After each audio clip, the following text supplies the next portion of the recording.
తాకట్టులో ఉన్న బంగారాన్ని విడిపించి ఆ రోజు ఆన్లైన్ రేటుకే మేము కొంటాం. Sharma gold company.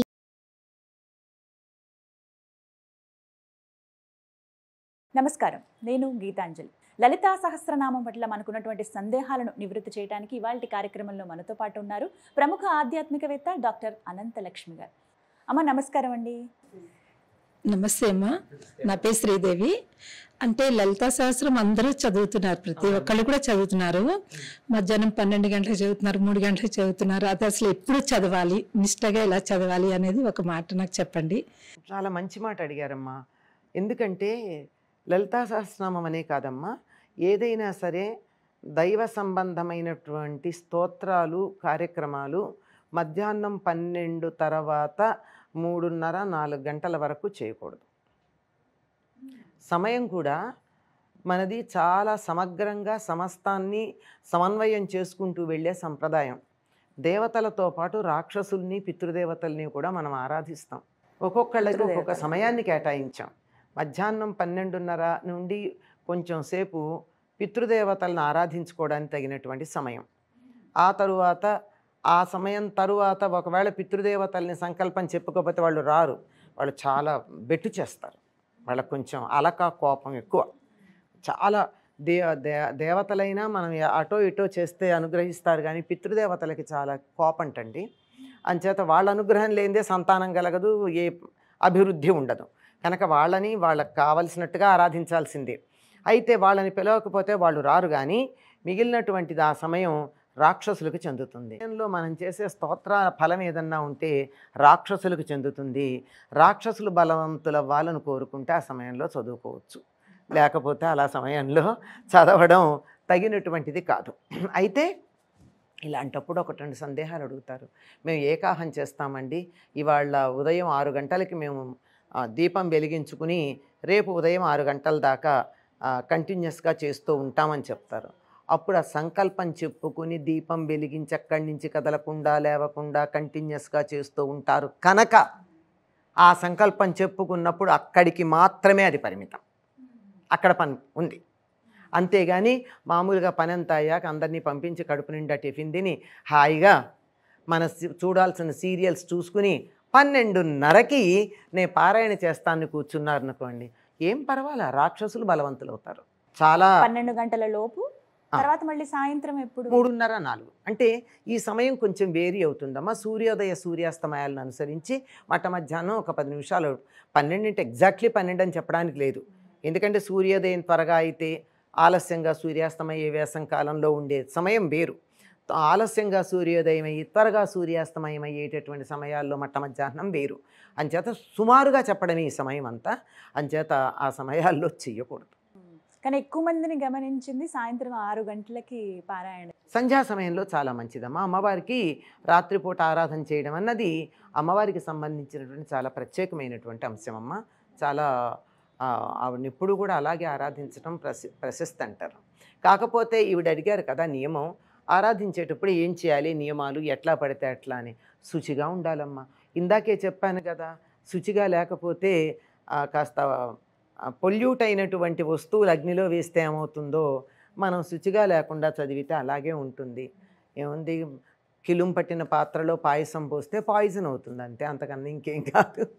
చాలా పెద్ద విషయం అమ్మ అది.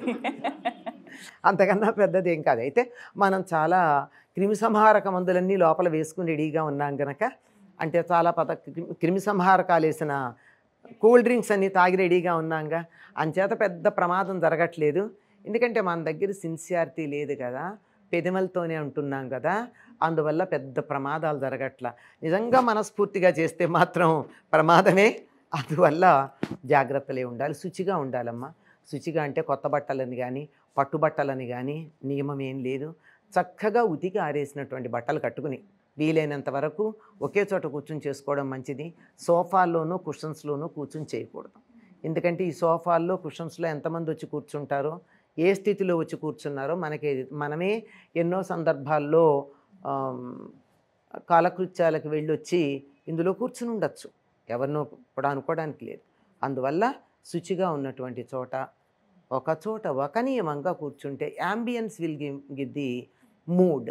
అందువల్ల చక్కగా కూర్చుని చేసుకుంటే బాగుంటుంది. అర్థమైంది కదా? ధన్యవాదాలమ్మా.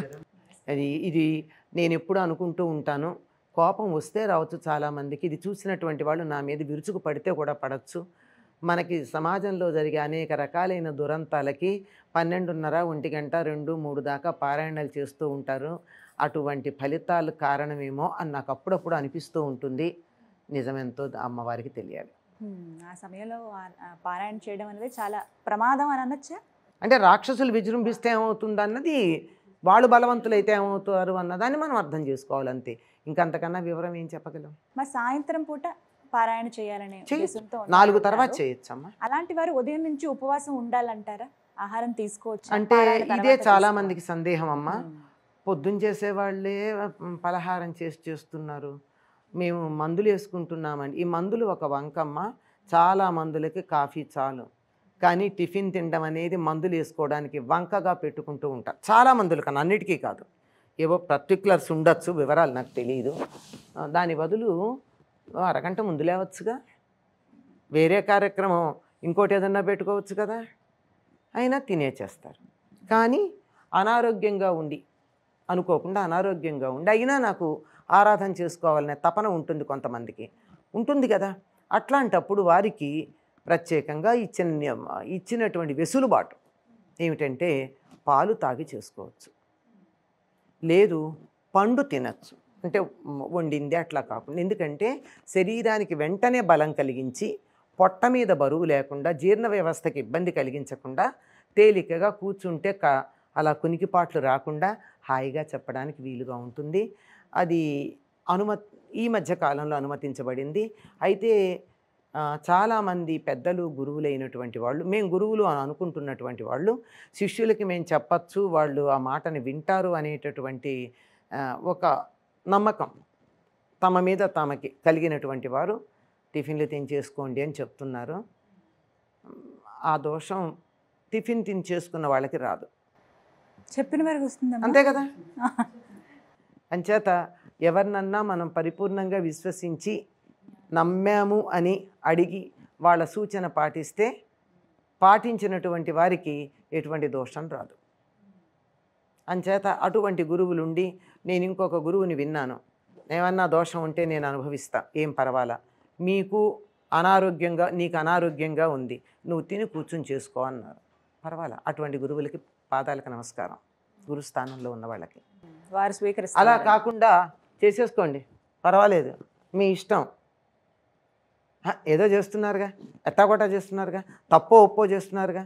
అంటే చదవడంలో తప్పో ఒప్పోతో పాటు ప్రవర్తనలో కూడా తప్పో ఒప్పో అనుమతించారనుకోండి, అది వారందరికీ నమస్కారం. వేళ వాళ్ళు అనారోగ్యంతో ఉంటే ఇప్పుడు రిజర్వేషన్స్ వేరమ్మా, కన్సెషన్స్ వేరమ్మా, జనరల్ రూల్ వేరు.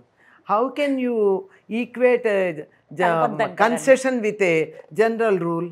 కరెక్ట్, అన్ని కలపొద్దు అంటారు. కలపకూడదు, దేనికదే. జనరల్ రూల్ ఏమిటంటే శుచిగా ఉండాలి, ఉదయం భోజనం చేయకుండా చేయాలి, భోజనం కాదంటే ఫలహారం తీసుకోవచ్చు, నాట్ టిఫిన్. ఇది చాలా మంది పలహారం అంటే టిఫిన్ అనే భావనలో, ఫలహారం పళ్ళు అంతవరకు.